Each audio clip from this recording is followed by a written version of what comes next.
ہدایت کے فوائد اور ثمرات۔ جب کسی کو ہدایت ملتی ہے، اس کے انسان تو فائدے دیکھتا ہے، مال کے فائدے پتہ ہیں، پیسے کے فائدے پتہ ہیں، خواہشات پوری ہونے کے فائدے پتہ ہیں، ہدایت کے فائدے کیا ہیں؟ تو دیکھیے، ہدایت جو ہے اس کے دینی، دنیاوی، مادی، روحانی بہت فائدے ہیں۔ کہاں لکھے ہوئے؟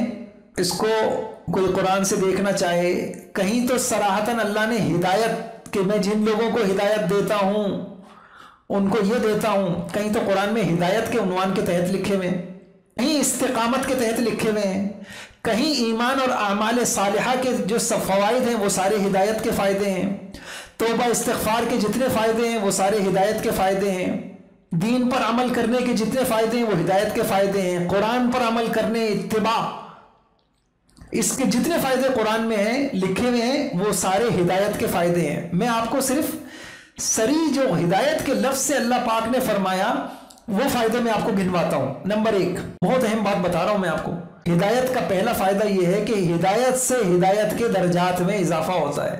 بالفاظ دیگر ہدایت سے ہدایت ملتی ہے۔ کیا مطلب؟ اس کا مطلب یہ ہے خالی باتوں سے کام نہیں ہوتا، ایک انسان بیان کرتا رہے، بیان سنتا رہے اور دین پر عمل کی کوشش نہ کرے، ہدایت پر چلنے کی کوشش نہ کرے۔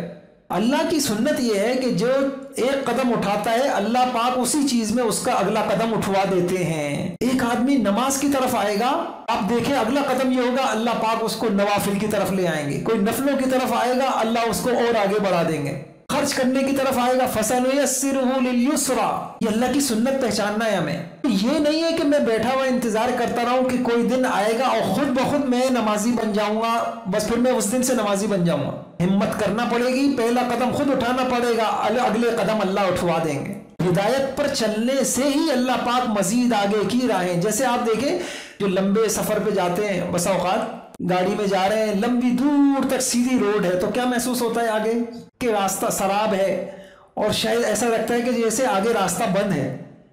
چلنے والا چلتا رہتا ہے تو راستہ کھلا ہوا محسوس ہوتا رہتا ہے، وہ آگے بڑھتا رہتا ہے۔ اگر وہ وہیں کھڑا ہو کے یہ کہ یار آگے تو راستہ ہے ہی نہیں، میں کہاں جاؤں؟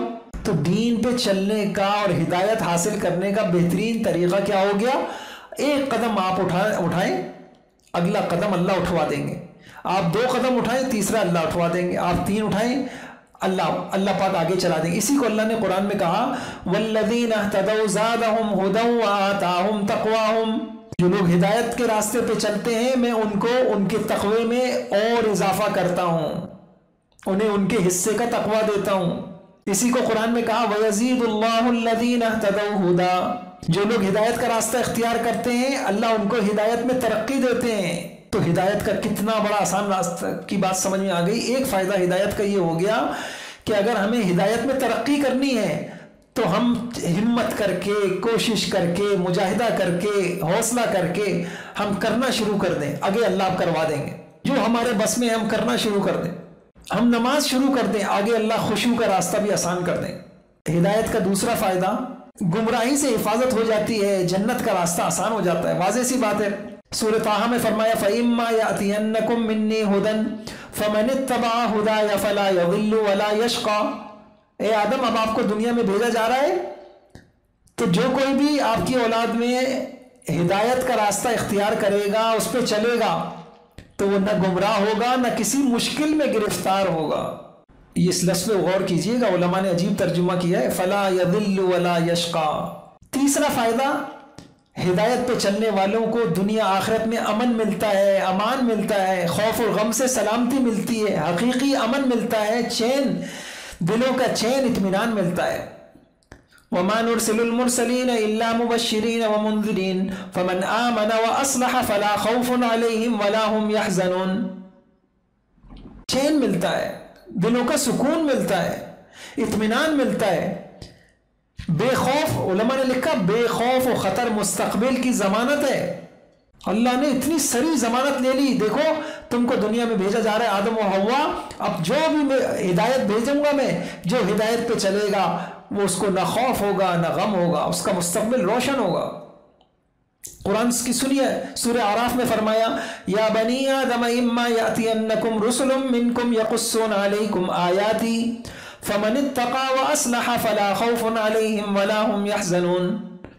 اے آدم کی اولاد، اے آدم کے بیٹوں بیٹیوں، تمہارے پاس جب کوئی پیغمبر ہدایت لے کے آئے اور تم اس ہدایت میں چلو گے، تقوی اختیار کرو گے، اپنی اصلاح کرو گے، تو یاد رکھنا اس کا فائدہ کیا ہوگا؟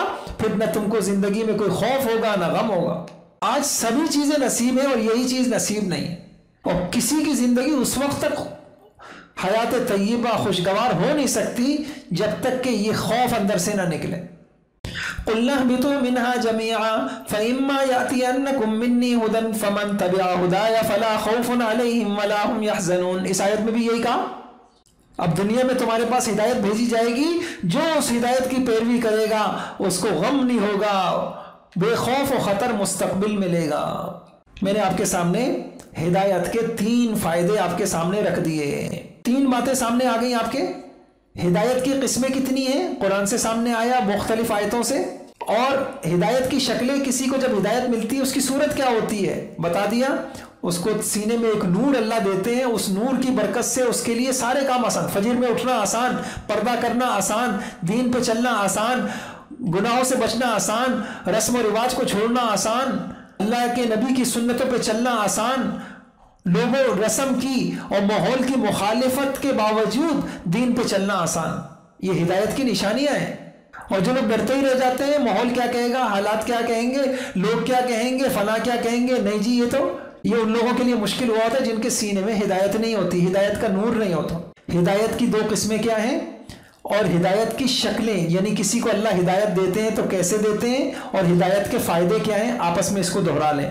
سبحان اللہ و بحمدہ، سبحان اللہ۔